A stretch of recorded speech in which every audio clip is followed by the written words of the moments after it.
So when I'm ready to share my screen, I just share it. You bet. Okay. If you want to have it up there while I'm talking, it's the announcements, that's fine. But I can also just talk and then you can share. So.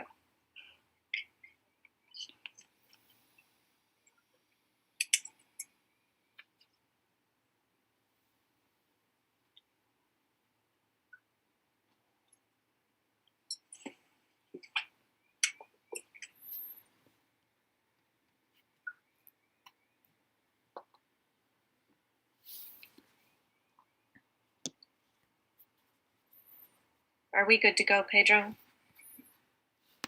Yes, we are. Fantastic. Thank you. Good morning, everyone. Coming to you live from my kitchen as per usual. I am excited about today's class. First, I have just a few announcements to get started. I want you to remember that this week is the Pack Back Makeup Time. It's open now and it will continue through Friday at 5 o'clock. So any of the Pack Back questions or responses that you missed over the course of the semester, you can make those up this week and get full credit for them at the end. And the end is coming. The blog, likewise, the blog is open for extra credit and it will be open until Friday at midnight. So that's available to you. This week, you have an extra credit opportunity that you can submit a reflection on either of the readings, and those will go to your TAs. They need to also be submitted by Friday at 5. The SRTEs. Thanks to all of you who have done those or have done the Coach Us blog. If you have not done them, please take a few minutes and give me some feedback about this class. I value it. Huge. It's huge to me. So I appreciate the time that you're taking. Should only take either the blog or the SRTE should only take a few minutes for you to give us some credit and give us some suggestions and whatever it is that comes to you about BiSci 3, about your lab experience. I appreciate all of that very much. You only need to do the SRTE for BiSci 3. You don't need to do it for your lab sections. There are more TA conversation slots open through this week and next. So if you have any inclination or curiosity about what it means to be a TA for BiSci 3, please sign up for one of those in the doodle poll. I have sent out the link. And so again, today, as well as all these other announcements, so you have them for your record. And now, with all of that, I am very excited to introduce 4 of our learning coordinators who are going to do the rest of class today. They're going to share with you thoughts about their BiSci experience and what it has led them to and what it has done for them. And then we'll be having the conversation periods in between. So get your conversation energy flowing and be ready to turn on your cameras and talk with your labs, and we'll go from there. So with that, I'd love to introduce our Mellies, who will be first, Valerie next, Vicky, and Bree, and I want you ladies to take it away. Thanks very much for being here and sharing with us. Hello, everyone. My name is Armelis. You could call me ARM for short. And I am a learning coordinator. My BiSci journey started in 2019, in spring of 2019, and I'm still here because my journey was simply not done, and I just had to continue. And there were some important takeaways that I took from BiSci and that I hold very dear to my heart. So I want to show you guys that.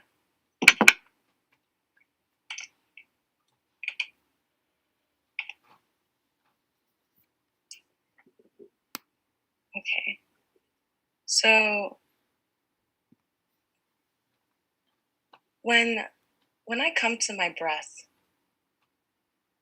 I think about how important it is to feel my body, to breathe. Our breath is the powerhouse. It continues our momentum every day in and out. Sometimes we don't even have to think about breathing. And when we do think about breathing, we could be very intentional with it. And it can calm us in stressful situations. And so it's so powerful. And with our breath, then comes words. So from my breath and my throat space, I am vibrating words that are coming out of my throat and out of my mouth through my breath. And that's really cool because our breath is what powers us to live. So words are being generated through my breath. That's really cool.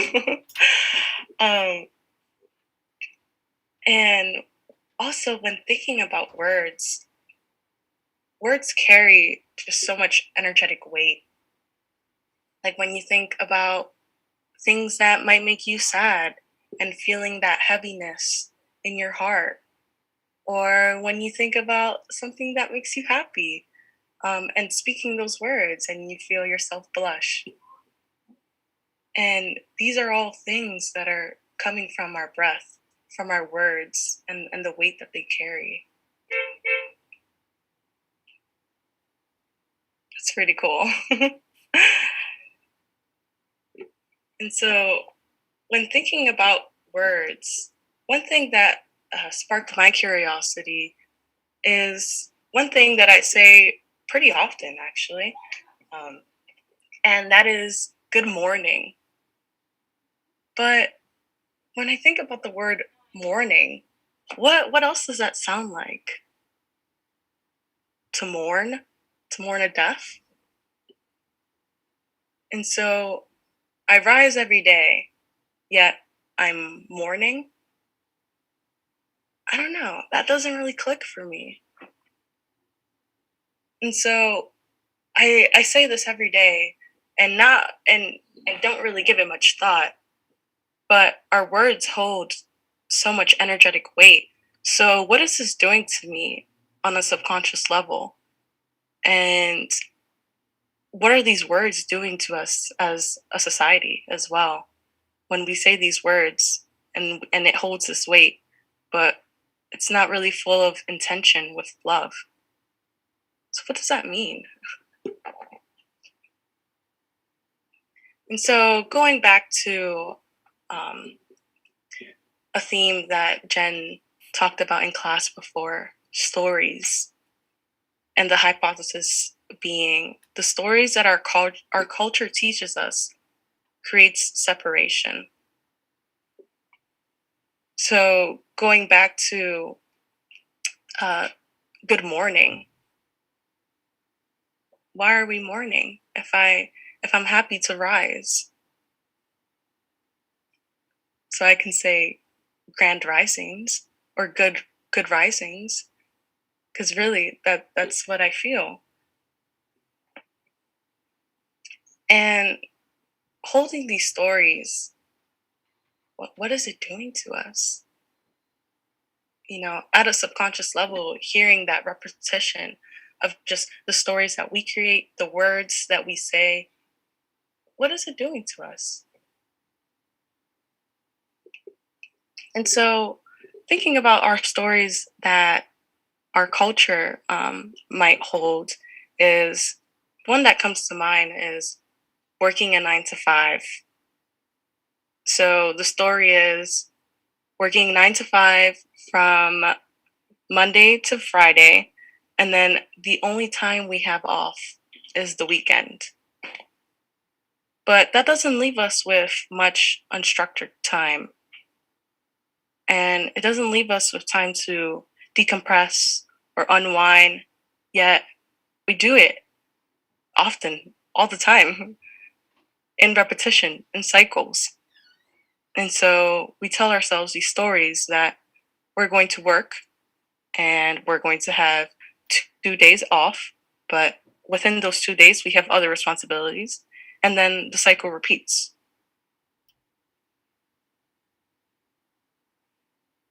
Doesn't that in some way create separation within ourselves? What if we want to have that unstructured time?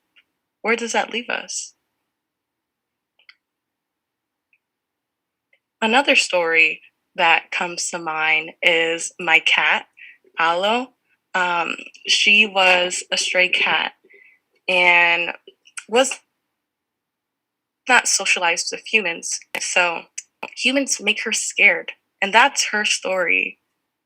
She is very sensitive to stimuli.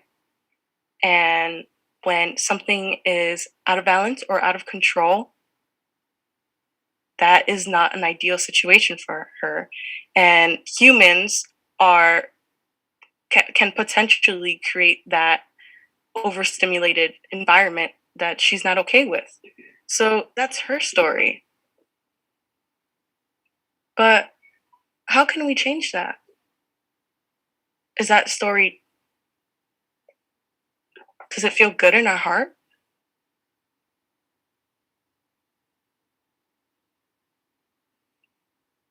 Yeah.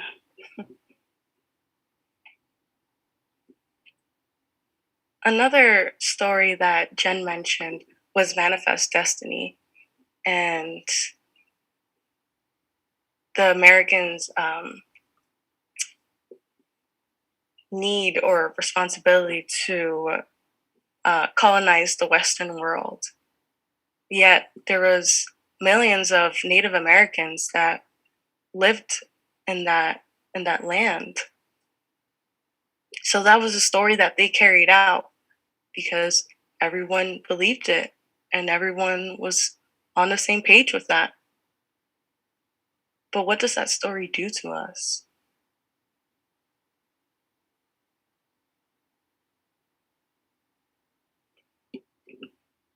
So I want to uh, give a moment to talk about my stories.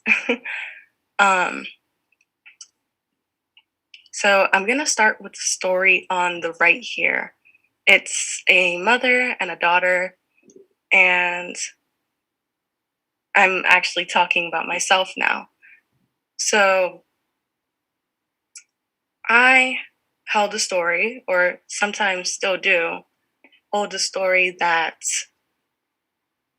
my mom is overprotective and just doesn't understand me. And because she doesn't understand me, I don't want to talk to someone that doesn't understand me. But what is the story doing to me? The story is creating separation with my mom, the person that gave life to me, the person that housed me in her womb. Yet I have the story that creates separation from the person that I was most close to in this human life. No, that's really hard. um, but thinking how I might rewrite the story, I noticed that the more I told myself that my mom just doesn't understand me, the more we were misunderstood by each other.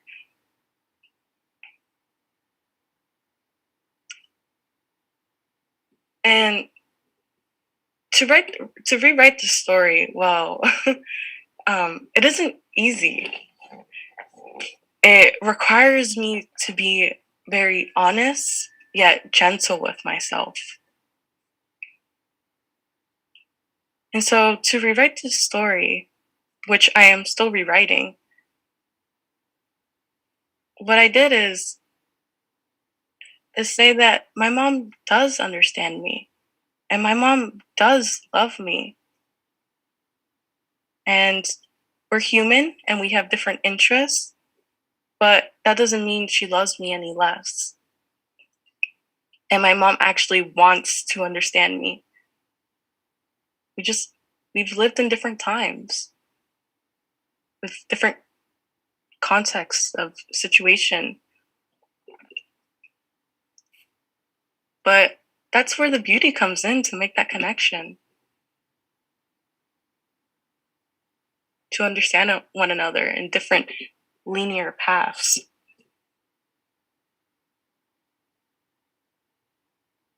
So I'm rewriting the story to say that my mom does understand me, and my mom does love me, and my mom does want to make these connections, and my mom does want me to be my authentic self.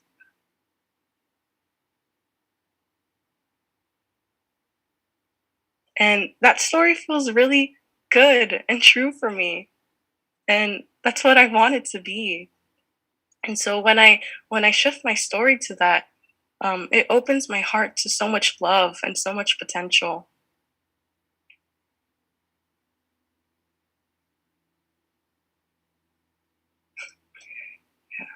And then the next story that I have here is on the left.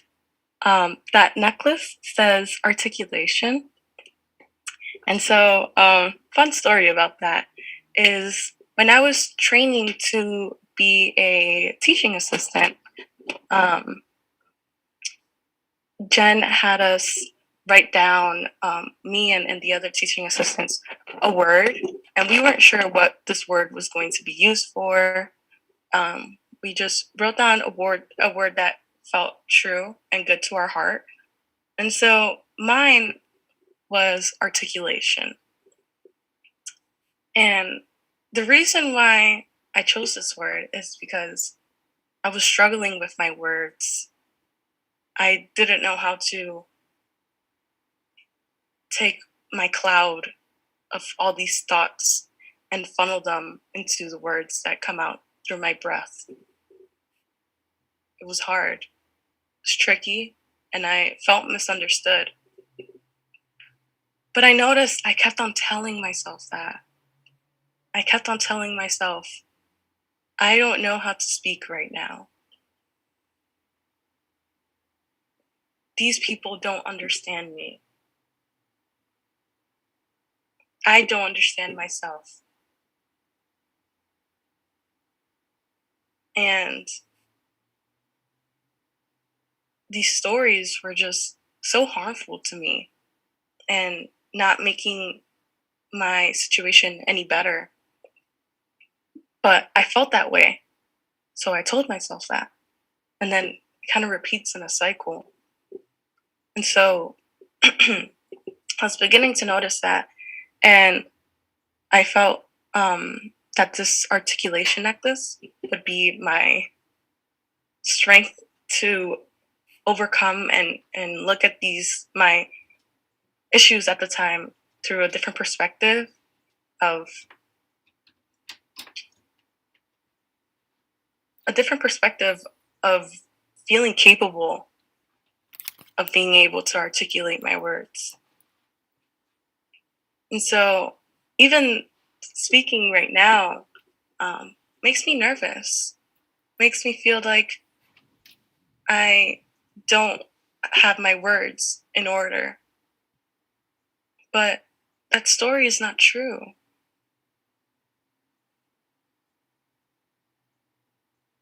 It just isn't.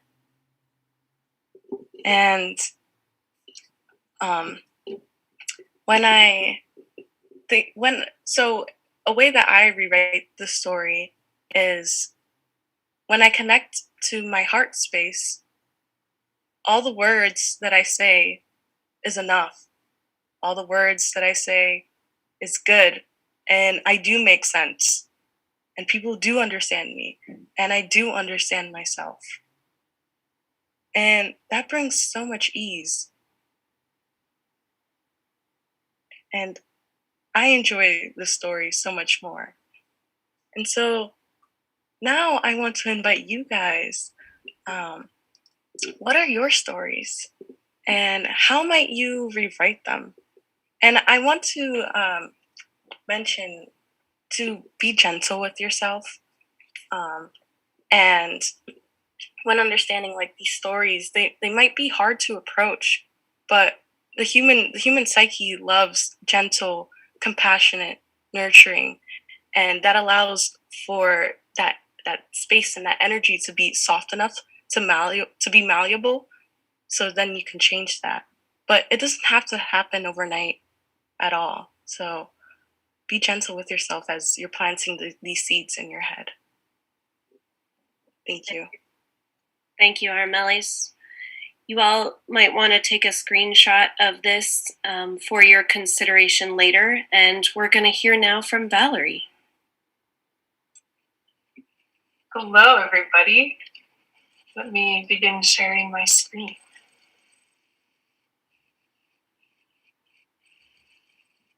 Okay. So, can you guys all see like this little picture? Yep, you're good. Cool. Thanks, Vicki. So, I'm going to be talking about dualism today, which I think is the perfect lead-in from this idea of thinking about your stories, because, well, Armeli's brought up and brought to our awareness of thinking about our stories. What are these things that we're telling ourselves, and bringing presence to the words that we speak to ourselves? But then how do we go about rewriting the stories? That can be more of a difficult task and maybe more daunting, because once you recognize where you are, that's a majorly big piece of moving forward. But then how do you really go about doing that?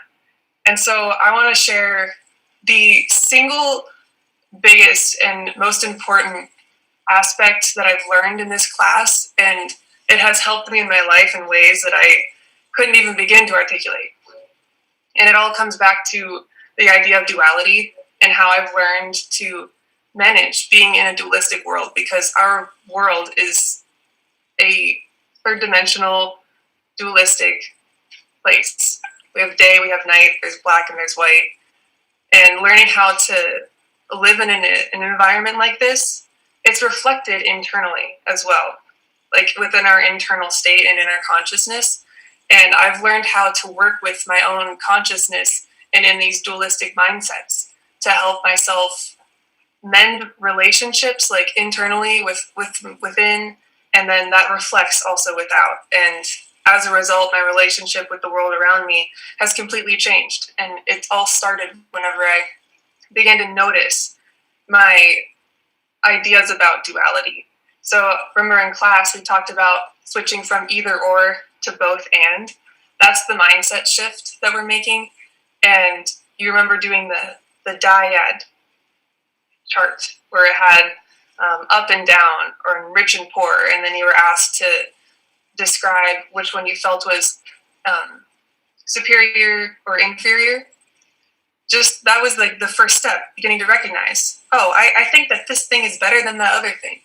And once I began to realize that I held those judgments towards these things, I realized how limiting that was for me in living my life and existing as a person, and how much that contained me from loving things and loving people and exploring. So I want you to think about your own experiences with that particular assignment, and then take it a step further now.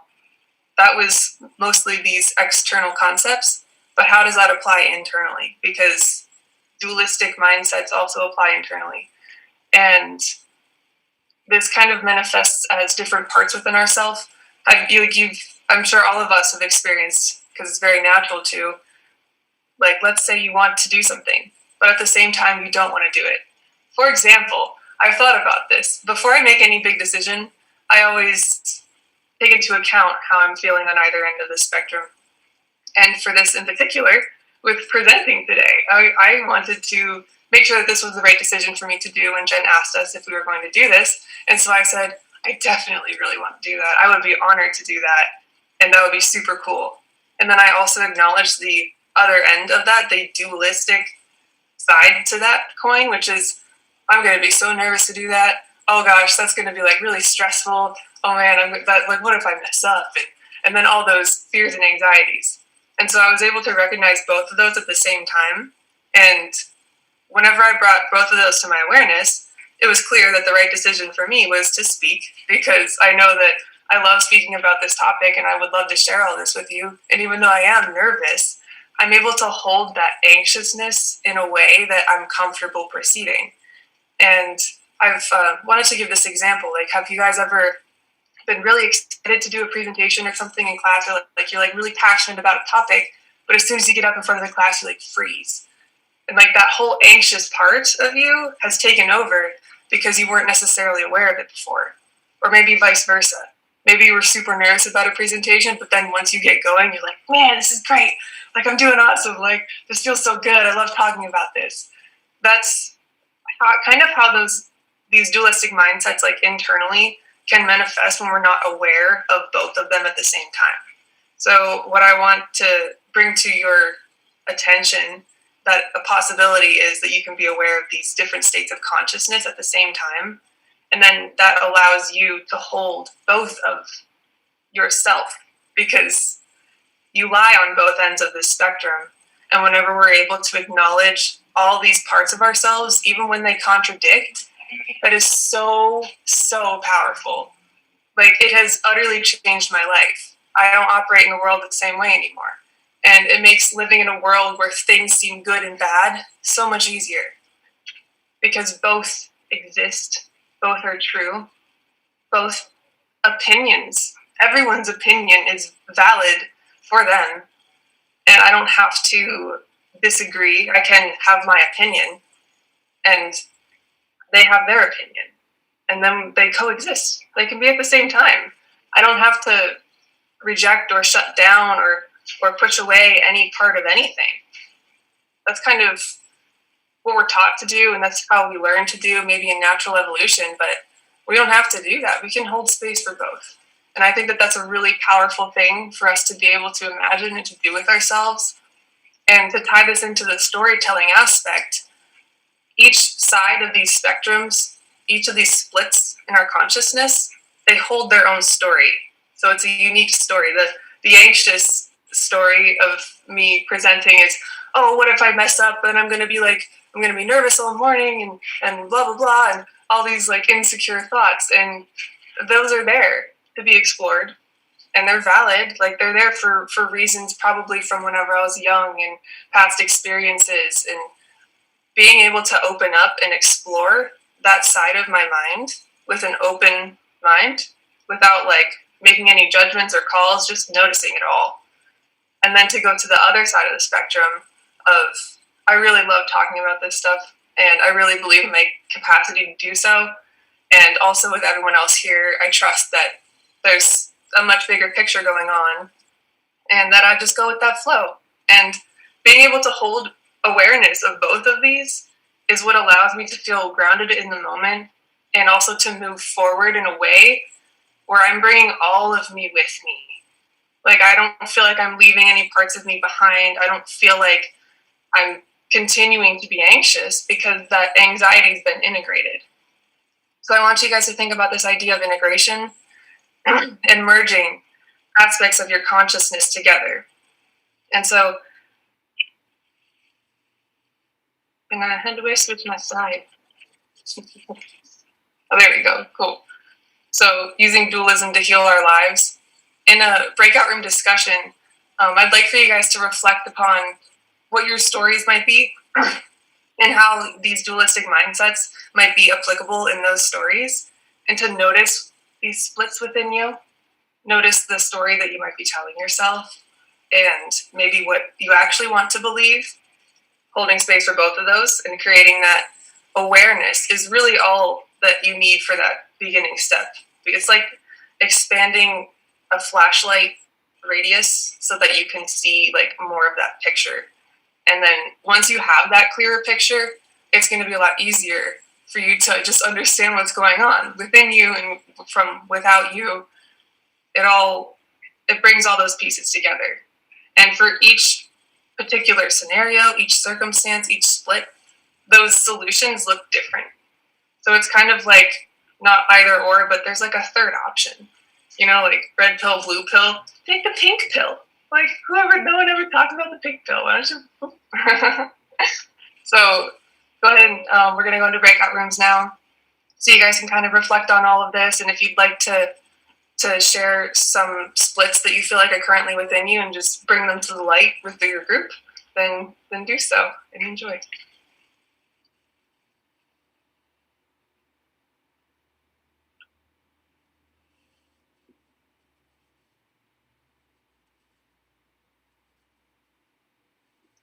Hey, all. Again, I think it would be wise for you to take a snapshot of this screen so that you can explore this topic later. And Vicky is going to bring us some wisdom now. Hi guys, my name is Vicky. I am an English education major here at Penn State, and BiSci has been with me from very early on in my journey. When I was a freshman, my spring semester, I began my BiSci journey. One of the biggest lessons that I learned from BiSci was trusting my inner voice and deliberately choosing to tune the rest out.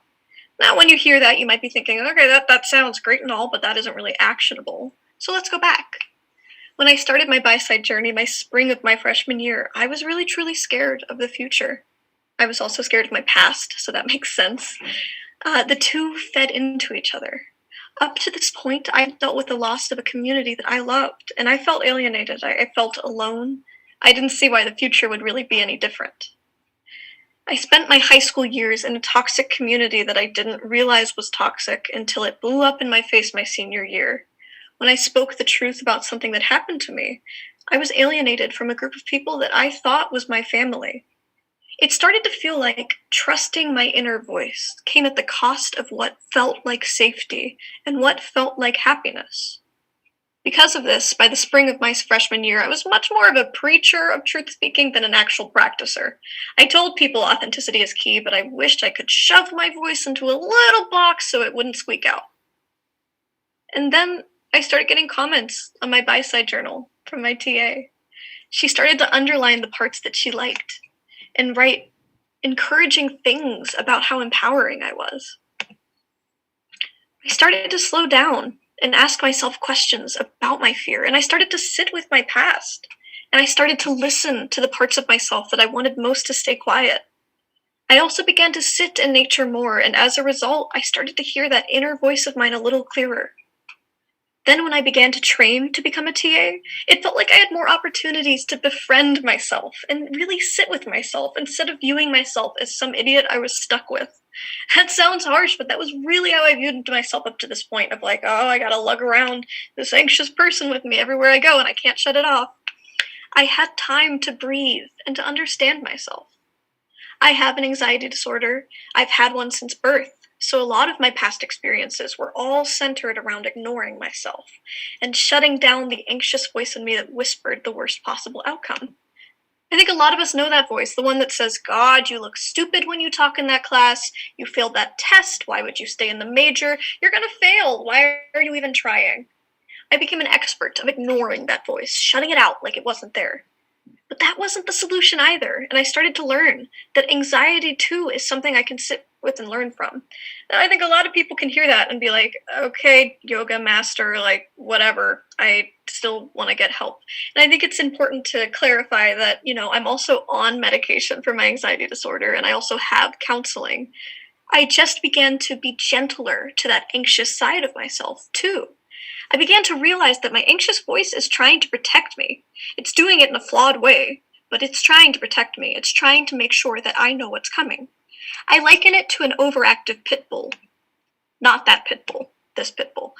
I think that it's really similar to a pit bull that is standing guard outside of a house, and someone knocks at the door. This dog will start screaming. It'll freak out. Now, if I responded to that dog and I said, you're worthless, that's not going to help that dog. That's not going to change that dog's fear. Like Armelis was talking about earlier, beating it down and shutting it out completely isn't going to fix it. So instead, what I needed to do was be gentle. Say, hey, it's okay. I know you're worried. I know you're trying to protect me, but it's okay. And that's what I began to do. I started to slow down and ask myself questions about my fear.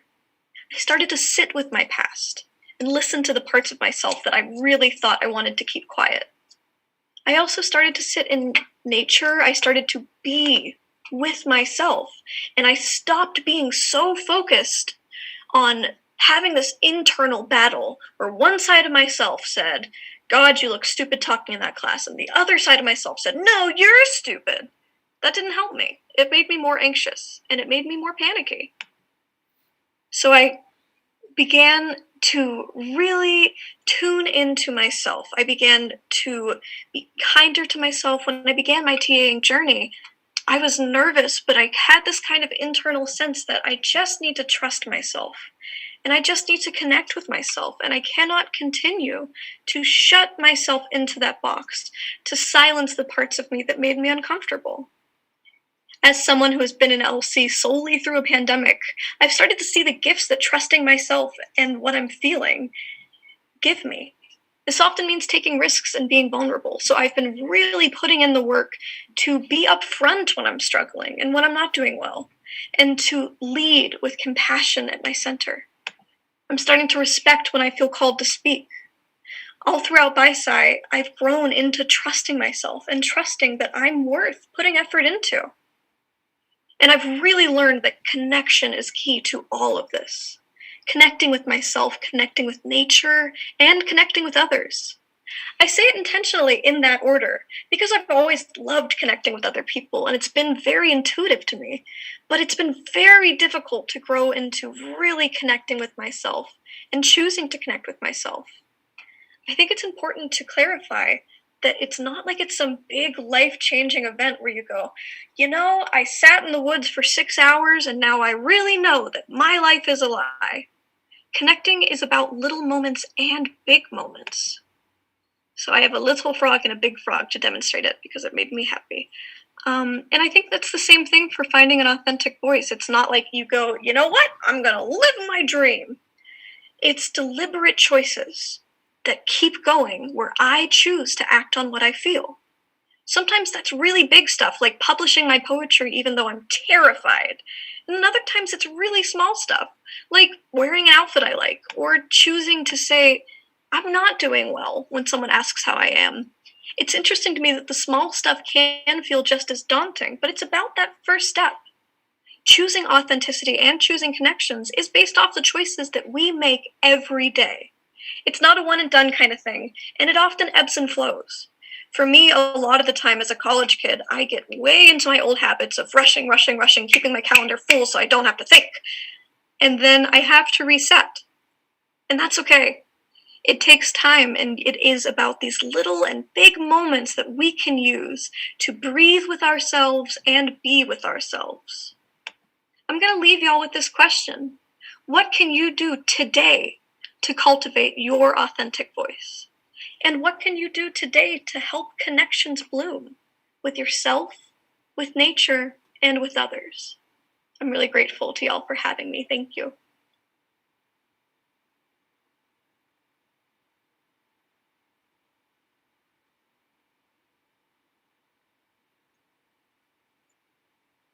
How about talking in your groups for 2 minutes around this topic that Vicki has so beautifully presented for us? And then we'll come back for our last speaker.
Hey guys.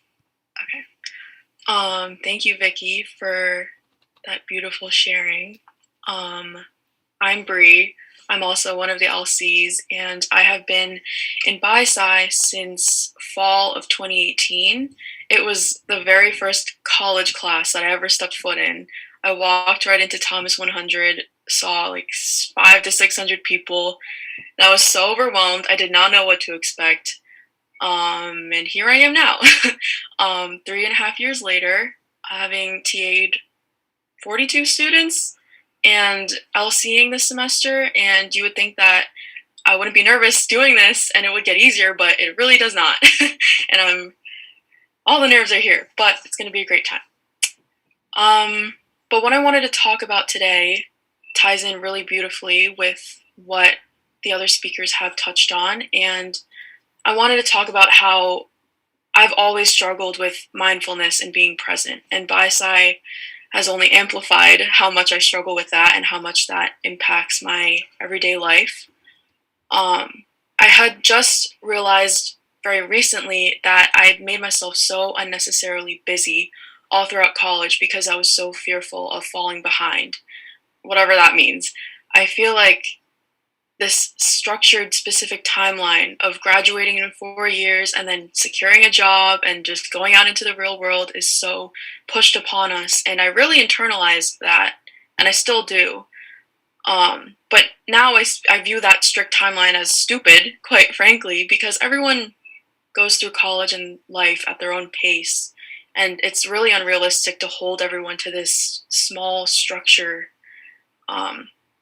It's just not realistic. And currently, I am one semester away from graduating, and I'm pooping my pants at the thought of it because I don't know what I'm doing. And freshman year me would have been so proud and excited at the fact that that I am graduating a semester early. But current me is fearful, and I'm like, oh wait, like I don't think that that's what I want. And for 3 semesters straight, I took about 18 to 21 credits. I was completely overloading myself because I felt like I had to. I felt like I was doing something right and being constantly burnt out. And I felt like I was on the right path if I had no free time in my schedule and everything was just fully booked. And I don't know if that's what I really wanted, if that was the goal. I don't know why I did that. And it sounds silly that all of this holds so much weight for me, but why do I feel like I had to rush my way through college? I feel like looking back, I didn't give myself that time to really just enjoy life. Like I was constantly working and I was constantly saying no to spending time with my friends and making memories because I had to study for an exam or I had to do homework or whatever. And this dilemma reminds me of a quote that you guys were just posed a few weeks ago of how we spend our days is how we spend our lives. And I wouldn't say that I regret the ways that I chose to spend my time in the past 3 years at Penn State, but I do wish that I chose to spend parts of it differently. Again, I held myself to such an unrealistic work standard where I was always running on burnout and I didn't even realize it. And I constantly preached to myself that I'll never remember. I constantly preached to my friends that you'll never remember the nights that you close yourself off from the world to cram for an exam or to get all your work done. But I don't take my own advice. I don't even do that myself. And I almost feel like it's too late because I only have 1 semester of college left. And I don't know what I'm going to do. I don't know how I'm going to change that. But I feel like that awareness is a positive step forward in itself. And going back on that quote that I had mentioned, how we choose to spend our days is how we spend our lives. When I first heard this quote as a student in BiSci, I honestly was like, well, duh, like, what else would that mean? And I had no idea how to interpret this, let alone write 2 whole pages of reflection on it. And I actually have my journal from when I was a student with me here. And I was reading over it last night as I was preparing what I wanted to share with you guys today. And in my journal, I had even written, How I choose to manage my time and the habits I form now are a deep reflection of how I will be once I graduate and get a job. Well, now that I'm one semester away from graduating, I can confidently say that I'm pretty unhappy with how I spend my days, and most definitely do not want to spend my life this way. I do not want to spend my life constantly thinking about the things that I have to get done and never present and enjoying the current moment that's right in front of me. And while what I wrote may hold some truth, I know for a fact that in that moment, I was placing my worth in my productivity. And two sentences after that, I had also written that the things that I am passionate about today and put my energy into will remain as large passions of mine for the rest of my life, and even the things that I don't yet realize are so essential to my being. And that is what my TA had highlighted, underlined, put in brackets in bright pink ink. And she was like, yeah, like that's it. That's exactly what this means. And even though I was saying these things, I wasn't living it, I wasn't believing it. And she asked me, like, what holds you back? What's holding you back from mindfulness and from doing the things that you enjoy and doing the things that set your soul on fire? And again, now that I'm one semester away from graduating, I'm now realizing how much my worrying has held me back from so much. And I realized that I'm a raging hypocrite because I've been in BISI for so long, preaching, like, be gentle with yourself, be patient with yourself, and all these beautiful sentiments, but I'm not doing that for myself. I'm not practicing mindfulness. I'm always focused on what's to come. And even before this, I was texting some of my friends. I was like, oh my gosh, I'm so nervous. I'm so nervous. And they were like, it'll fly by. You'll be great. And I was like, why am I not just enjoying this? Like, I'm so focused on something that hasn't even come here yet. And it takes away so much. And again, going back to that quote of how we spend our days is how we spend our lives. Like, do I really want to spend my days constantly worried about something that's not even here yet, or about things that have already happened and passed by? Like, I'm never gonna live. I just am if I'm spending my days like that. And who am I to encourage the 42 students that I've had over my course as a TA to live out their hero's journey if I have not even acknowledged the ways that I fail to live out my own?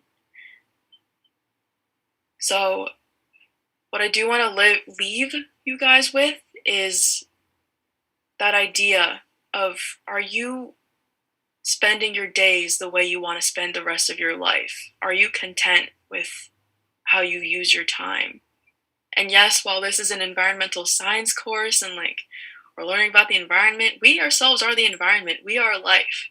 And if you and I choose to spend our days mindfully believing this sentiment that connection is the root of everything, then what would the rest of our lives look like then? And I will share with you guys this prompt to discuss for a minute or two, and then I'll pass it back over to Jen. And I wanted to include my roommates who every day remind me to do something fun. Just let life unfold. Like, don't stress the little things. And yeah, discuss away. So we'll have 2 minutes for discussion. Thank you, Bree.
Thank you all very much for being with us today, and we'll look forward to being together again on Wednesday for our final big class. I hope that you have a beautiful day.